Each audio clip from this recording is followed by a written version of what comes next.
مگر عجیب شان ہے غضب کی آن بان ہے کہ جس طرف اٹھی ہے تیغ بس خدا کا نام ہے. یہ بالیقین حسین ہے حسین ہے حسین ہے. یہ بالیقین حسین ہے حسین ہے حسین ہے. یہ بالیقین حسین ہے نبی کا نور عین ہے.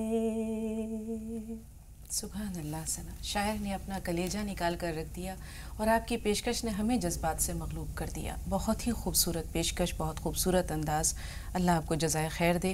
امید ہے کہ یہ مرثیہ ہمارے تمام ناظرین کو بھی اچھا لگا ہوگا. ناظرین، مرثیے کی جب بات آتی ہے تو شاعری کی یہ وہ صنف ہے جسے خاص طور پر واقعہ کربلا سے منسوب کر دیا گیا ہے. وہ تمام واقعات جو خانوادہ رسول پاک صلی اللہ علیہ وسلم کے ساتھ گزرے، حضرت امام حسین آپ کے 72 جانثاروں کے ساتھ گزرے، ان تمام حالات کو بہت خوبصورتی کے ساتھ ہمارے شعراء نے مرثیوں میں پیش کیا ہے. اور جب بات شہادت کی ہوتی ہے تو سب سے پہلے جس شخصیت کا نام ہمارے سامنے آتا ہے وہ حضرت امام حسین علیہ السلام ہے. وہ تمام خصائل حمیدہ، وہ اوصاف حسنہ جو ابھی آپ نے اس کلام میں سنے، اس کے بعد مزید کچھ کہنا سورج کو چراغ دکھانے کے مترادف ہے. لیکن جب بات شہادت کی ہوتی ہے تو ہم دیکھتے ہیں کہ پوری تاریخ اسلام میں اس سے بڑھ کر شہادت کی کوئی ایسی مثال ہمارے سامنے نہیں آتی جس میں اللہ تعالیٰ کے دین کو قائم رکھنے کے لیے اور باطل کے سامنے سر نہ جھکانے کے لیے ایک کے بعد ایک تمام جو حضرت امام حسین کے ساتھی تھے وہ پروانہ وار نثار ہو گئے. انہوں نے ایک لمحے کے لیے بھی سوچا نہیں، سمجھا نہیں، کوئی ہچکچاہٹ نہیں تھی، صرف اپنے آپ کو اللہ کی راہ میں قربان کر دینے کا جذبہ تھا. کیا بچے، کیا بوڑھے، کیا جوان. تو ناظرین، آج ہم مولانا صاحب سے جانیں گے حضرت امام حسین علیہ السلام کے بارے میں. لیکن اس سے پہلے شہادت کی جب بات آتی ہے تو ہم دیکھتے ہیں کہ شہادت کی 3 قسمیں ہیں. شہادت کی ابتدائی صورت وہ ہے جب اللہ تعالیٰ کے دین کو قائم رکھنے کے لیے، قائم کرنے کے لیے لوگوں نے شہادتیں دیں. اس کے بعد اللہ تعالیٰ کے دین کو برقرار رکھنے کے لیے دشمنوں سے جو مزاحمتیں ہوئیں، یا حضرت ابوبکر نے جس طرح سے جھوٹے مدعیان نبوت کا استحصال کیا، اس طرح حضرت علی کرم اللہ وجہہ نے خوارج کا اور باغیوں کا استحصال کیا. اس کے بعد ہم دیکھتے ہیں کہ تیسری صورت جو تھی وہ یہ تھی کہ انفرادی طور پر ایسی مثال پیش کرنا کہ حق کو بلند رکھنے کے لیے اور باطل کے سامنے سر نہ جھکانے کے لیے اپنی اور اپنے پورے اہل و عیال کو اللہ کی راہ میں قربان کر دینا. یہ شہادت کی اعلیٰ ترین قسم ہے. اجتماعی شہادت بھی ہم نے دیکھی مولانا صاحب، انفرادی شہادت بھی دیکھی. اور جیسے ابھی ثنا نے حضرت امام حسین کی پوری شخصیت، پوری کردار، آپ کی جوامردی، بہادری، ان تمام چیزوں کا جو نقشہ اس کلام میں پیش کیا ہے، شاعر کے کلام میں، تو اس کے نتیجے میں ہمارے سامنے ایک ایسے شیر مرد کا تصور آتا ہے جس کے بارے میں ہم کہہ سکتے ہیں کہ یہ اس خانوادے میں ہر طرف جو ہے وہ ماہ و انجم ہے، آفتاب و ماہتاب ہیں. تو حضرت امام حسین کی جب بات آتی ہے مولانا صاحب، ان کو خلافت کی کبھی بھی خواہش نہیں تھی. لوگ یہ سمجھتے ہیں کہ شاید وہ خلافت کے خواہش مند تھے، لیکن جب ہم واقعات کربلا، حضرت امام حسین کی زندگی پر نظر ڈالتے ہیں تو ہم دیکھتے ہیں کہ یہاں خلافت کبھی بھی ان کا مقصد نہیں تھا. السلام علیکم ورحمۃ اللہ وبرکاتہ. بسم اللہ الرحمن الرحیم. الحمدللہ رب العالمین والصلاة والسلام علی سیدنا و مولانا محمد وعلی آلہ و اصحابہ اجمعین. اما بعد، دیکھیے، سوچنے کے لیے تو بہت کچھ سوچا جا سکتا ہے، اور دماغ جو ہے جنہیں کیا کیا دماغ چلاتا ہے اور شیطان دل میں کیا کیا ڈالتا ہے. لیکن حضور اکرم صلی اللہ علیہ وسلم، جن کے بارے میں شروع میں بہت پہلے کہا گیا تھا کہ آپ کو اگر اقتدار کی خواہش ہو تو ہم یہ دے سکتے ہیں، مکے کا بادشاہ بنا سکتے ہیں، عرب کا بادشاہ بنا سکتے ہیں، آپ نے ٹھکرا دیا. پھر حضور اکرم صلی اللہ علیہ وسلم کے ان 2 نواسوں میں سے حضرت حسن رضی اللہ تعالیٰ عنہ کچھ دن پہلے یہ پیش کر چکے ہیں کہ ہمیں اقتدار کی خواہش نہیں ہے، اور خون بہانے سے بچانے کے لیے انہوں نے مصالحت کا طریقہ اختیار کیا. تو چھوٹے بھائی کے بارے میں کوئی کیسے سوچا جا سکتا ہے کہ انہوں نے اقتدار کے لیے کیا ہوگا. دوسری بڑی بات یہ ہے کہ اقتدار اگر مقصود ہوتا تو حضرت عبداللہ ابن زبیر، جو جلیل القدر صحابی بھی ہیں اور با اثر تھے، اور مکہ مکرمہ میں ان کا اقتدار ایک طرح سے قائم تھا، انہوں نے خود پیشکش کی کہ آپ کے ہاتھ پہ میں بیعت کرنے کے لیے تیار ہوں. پورا مکہ، اور اس کے مکے کا معاملہ یہ ہے کہ پورا عرب جو ہے اس کا احترام کرتا تھا، وہاں جو کچھ ہوگا پورا عرب میں وہی ہو جائے گا. اگر اقتدار کی خواہش ہوتی حضرت حسین رضی اللہ تعالیٰ عنہ کو تو یقیناً وہ یہاں ٹھہر جاتے. یہاں بے کانٹے کی مچھلی مل رہی تھی، بغیر مزاحمت کے اقتدار مل رہا تھا. اگر اقتدار مقصود ہوتا تو ہرگز وہ یہ قدم نہ اٹھاتے، بلکہ بغیر مزاحمت کا اقتدار مل رہا تھا ان کو. ان کا مقصد صرف یہ تھا کہ حضرت امیر معاویہ رضی اللہ تعالیٰ عنہ نے جو اقتدار قائم کیا، جو ملوک کی طرف قدم چل رہا تھا، اور پھر انہوں نے اس سے ہی بڑھ کر یہ کہ اپنے بیٹے کو جو نامزد کیا، اس کی وجہ سے جو اسلام میں ایک نئی روایت چلی آ رہی تھی جو اسلام کے مزاج کے مطابق نہیں ہے، اس کو وہ ختم کرنا چاہتے تھے۔ اس کے نتیجے میں جو کچھ بھی ہو، اور حالانکہ بیچ میں لوگوں نے، بہت سارے لوگوں نے روکا، حضرت عبداللہ بن عمر رضی اللہ تعالیٰ عنہ نے بھی روکا، لیکن وہ جس آیت پر عمل کر رہے تھے وہ یہ تھی فَإِذَا عَزَمْتَ فَتَوَكَّلْ عَلَى اللَّهِ، جب تم نے عزم کر لیا ہے تو پھر اللہ کے بھروسے پہ قدم اٹھا دو۔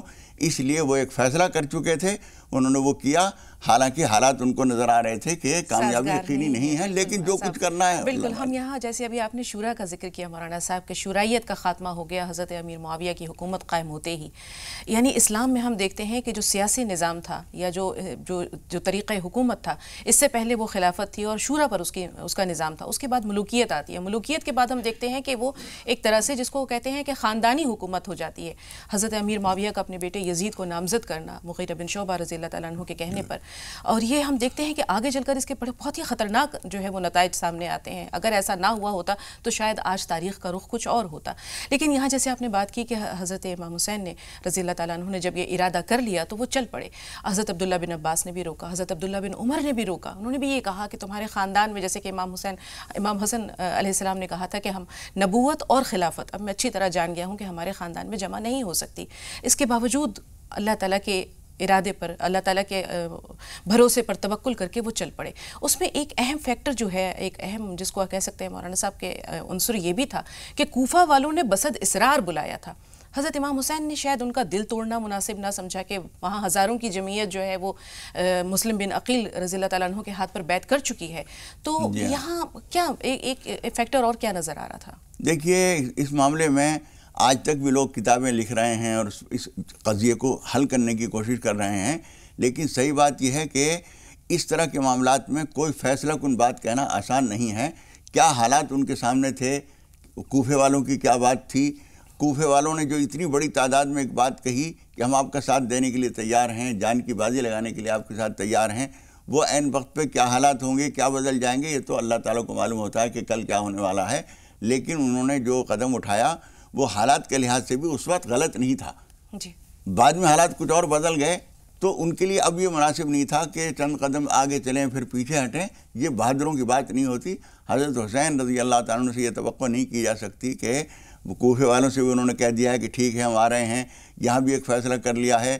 حضرت عبداللہ بن عباس، حضرت عبداللہ بن عمر کے تو والد کی خلافت کچھ دن پہلے ختم ہوئی ہے، ان کے بارے میں لوگ جانتے تھے کہ یہ آواز اٹھائیں تو لوگ تیار ہو جائیں گے، لیکن انہوں نے بھی یہ کہہ دیا تھا کہ لکڑی کی تلوار لینے کے لیے مجھے اب اس وقت حکم ہے، میں وہی کروں گا، لیکن وہ ان کا ساتھ دینے کے لیے تیار تھے۔ اگر اقتدار مقصود بنایا جائے تو نعوذ باللہ حضرت حسین رضی اللہ تعالیٰ عنہ اس کے لیے ہرگز تیار نہ ہوتے۔ وہ یہ چاہتے تھے کہ اسلام میں جو ایک نئی روایت چل گئی ہے، جو اسلام کے مزاج کے اور اس کی روح کے مطابق نہیں ہے، اس کو میں ختم کرنا چاہتا ہوں۔ بالکل، اور اگر یزید کی شخصیت پہ ہم نظر ڈالتے ہیں تو دیکھتے ہیں کہ وہ سیر و شکار اور لہو و لعب کا شکار کا رسیا تھا، ایک ایسا انسان جو کسی بھی طرح خلیفہ کے جیسے جلیل القدر منصب کے لائق نہیں تھا۔ مولانا صاحب، ابھی واقعات کربلا میں سنا نے جو نقشہ کھینچا ہے اس میں ہم دیکھتے ہیں کہ باقی جسم جو ہے وہ زخمی ہے، چھلنی ہے، اس کے باوجود حضرت حسین رضی اللہ تعالیٰ عنہ نماز کے لیے سر بسجود ہو جاتے ہیں۔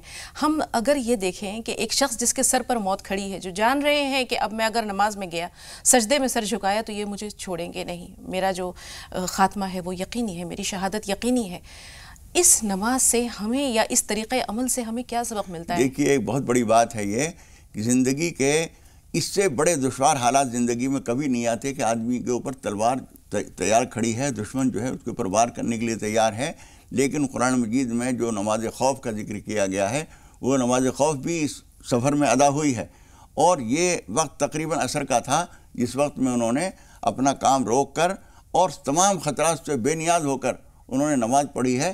یہ ہمارے لیے اور پوری ملت اسلامیہ کے لیے ایک بہت بڑا سبق ہے کہ آدمی کسی طرح کے بھی پریشانی کے حالات میں ہو، کتنی ہی ہنگامی صورتحال میں ہو، لیکن جب وقت نماز کا آ جائے